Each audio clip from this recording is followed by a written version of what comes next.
On voit ici ce qui se passe dans cette prison à ciel ouvert à Gaza.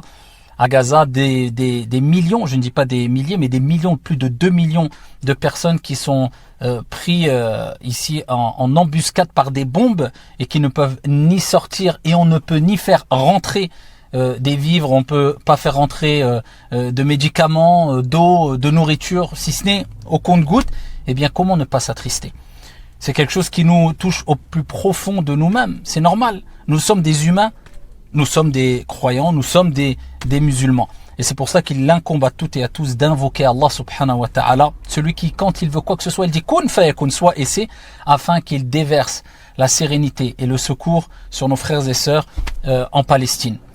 Répétez aussi hasbunallah wa ni'mal wakil, cette parole qui a été recommandée par le divin Allah subhanahu wa ta'ala dans le Saint-Coran. Allah nous suffit, quel meilleur garant.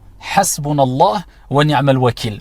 Maintenant, je tiens à adresser un petit message fraternel envers les fauteurs de troubles sur les réseaux sociaux qui se cachent derrière des pseudos, fleurs du désert et sabres de je ne sais quoi, 2, 3, 4, des personnes qu'on ne connaît ni d'Adam ni d'Ève et qui essayent de diviser la communauté, pire encore, qui essayent de discréditer ces hommes, ces femmes qui transmettent la religion, les prêcheurs, les enseignants, les enseignantes, les imams, tout au long de l'année, qui sacrifient beaucoup de eux-mêmes pour le bien de la communauté.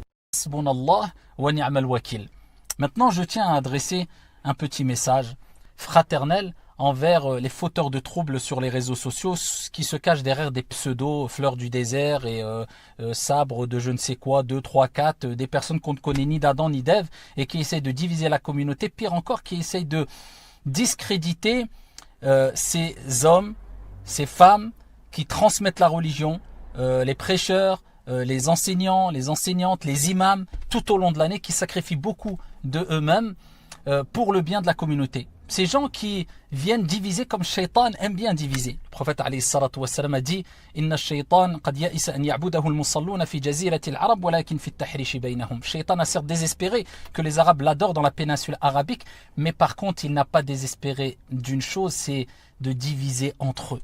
Ne faites pas le travail de Shaitan, surtout en ces moments-là. Il y a des gens qui ont sacrifié, qui continuent à sacrifier beaucoup. Ce sont des hommes courageux, ce sont les imams qui sont traités de peureux aujourd'hui. Il y a des gens qui disent sur les réseaux, où sont-ils?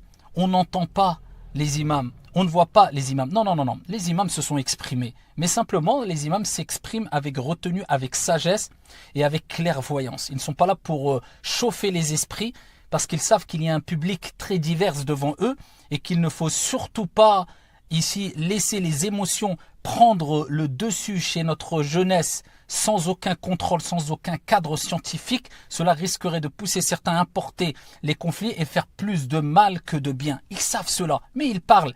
Mais des gens, ce n'est pas qu'ils n'entendent pas les imams et les prêcheurs, non. Ils n'entendent pas ce qu'ils veulent entendre. Et c'est là où est le problème. Les imams sont courageux, sont parmi les plus courageux. Parce que je peux vous dire qu'être imam aujourd'hui, il faut un minimum de courage. Avec toute la pression qu'ils ont, avec tout le sacrifice qu'ils apportent, avec toutes les menaces qu'ils reçoivent, comment dire qu'ils ne sont pas courageux alors qu'eux sont sur le terrain? Ça y est, les imams ne servent plus à rien parce qu'un imam, pour X ou Y raison, ne s'est pas exprimé ou ne s'est pas exprimé comme tu voudrais toi qu'il s'exprime, eh bien il ne sert à rien.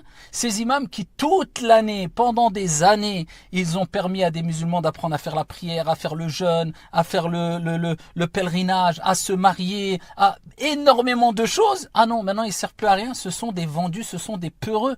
Quel irrespect. C'est pas avec ce genre de comportement irrespectueux, ce genre de profils qui n'ont aucune pudeur. Et comme a dit le prophète, si tu n'as pas de pudeur, eh bien fais ce que tu veux. Ce n'est pas avec ce genre de personnes que la communauté ira mieux. Maintenant, les héros, pour pas dire les zéros, les héros de la communauté lors de ces genres d'événements, pour ceux qui n'ont pas compris la religion et qui ne passent leur temps qu'à discréditer les gens religieux et les imams et autres, parce qu'ils ne sont pas à leur goût, sont pas assez chauds pour eux, eh bien ces gens-là, vous savez qui ils prennent pour exemple? Eh bien certains et certaines influenceurs et influenceuses qui toute l'année, pour pas dire pendant des années, font la promotion des péchés et quelquefois de la perversité parce qu'ils ont pris ici parti en disant nous sommes avec la Palestine.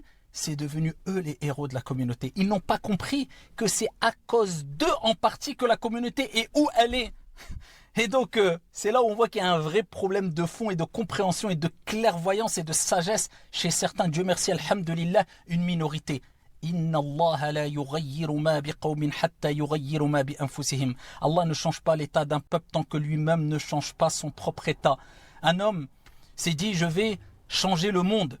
Et passer des jours à fournir des efforts pour changer le monde, il s'est rendu compte qu'il ne pouvait pas. Inna Allah la yughayyiru ma biqawmin hatta yughayyiru ma bi anfusihim. Allah ne change pas l'état d'un peuple tant que lui-même ne change pas son propre état. Un homme s'est dit, je vais changer le monde. Et passer des jours à fournir des efforts pour changer le monde, il s'est rendu compte qu'il ne pouvait pas. Il s'est dit, bon, je vais changer mon pays.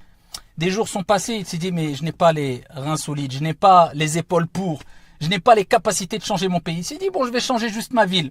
Passé des jours, il s'est dit, j'arrive pas à changer, à réformer vers le positif ma ville. Il s'est dit, je vais m'occuper de mon quartier. Des jours sont passés, il s'est dit, j'arrive pas à réformer, à changer, à améliorer la condition de mon quartier et des gens de mon quartier. Je vais m'occuper de ma famille. Des jours sont passés, il n'a pas réussi. Il s'est retrouvé sur son lit de mort et il s'est dit, je n'ai même pas réussi à réformer ma propre personne. Et si j'avais fait des efforts sur moi-même, j'aurais pu à ce moment-là réformer et améliorer la situation de ma famille. Et ensuite améliorer la situation des gens de mon quartier. Et ensuite, pourquoi pas améliorer la situation de mon pays et pourquoi pas du monde.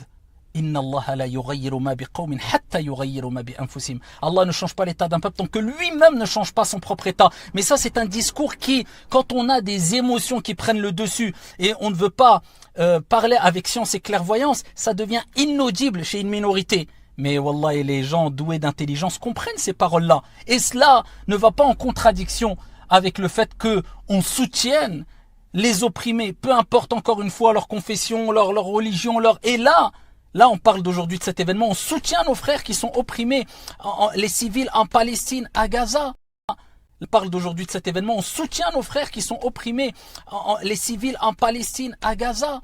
Et ça nous attriste. Il y a même des gens non musulmans qui soutiennent. C'est quelque chose de clair. Il n'y a aucune ambiguïté sur le fait qu'ils sont opprimés. Tous ces civils, ces enfants qui ne veulent rien du tout que vivre en paix et dans la dignité. Mais les imams, où sont-ils? Les imams, ils sont sur le terrain. Les imams, peut-être à 3 heures du matin, ils se lèvent et ils font ce que toi, tu n'arrives pas à faire parce que tu as passé, peut-être, je parle d'une minorité, toute ta nuit sur TikTok et je ne sais quoi à critiquer. Et au moment de le fajr, à la prière du matin, tu t'es endormi et tu n'as pas prié à l'heure. Les imams sont peut-être debout en train de faire des invocations avec un cœur présent. Ils sont à la prière de le fajr. Et peut-être l'imam, quand il fait le taslim, il voit qu'il n'y a que 10 ou 15 personnes derrière lui, alors que lors des manifestations, eh bien, il y a des milliers de personnes. Les imams ont compris qu'il fallait se revenir vers Allah subhanahu wa ta'ala afin qu'Allah tabaraka wa ta'ala nous accorde sa miséricorde, son assistance et son secours. In tansurullah yansurkum. Si vous soutenez la cause de Dieu à travers votre piété, votre droiture, à ce moment-là, Allah tabaraka wa ta'ala vous assistera. Qu'Allah subhanahu wa ta'ala déverse la paix et la sérénité sur nos frères et sœurs en Palestine et qu'Allah tabaraka wa ta'ala répande la paix dans les 4 coins du monde. Assalamu alaikum, que la paix soit sur vous.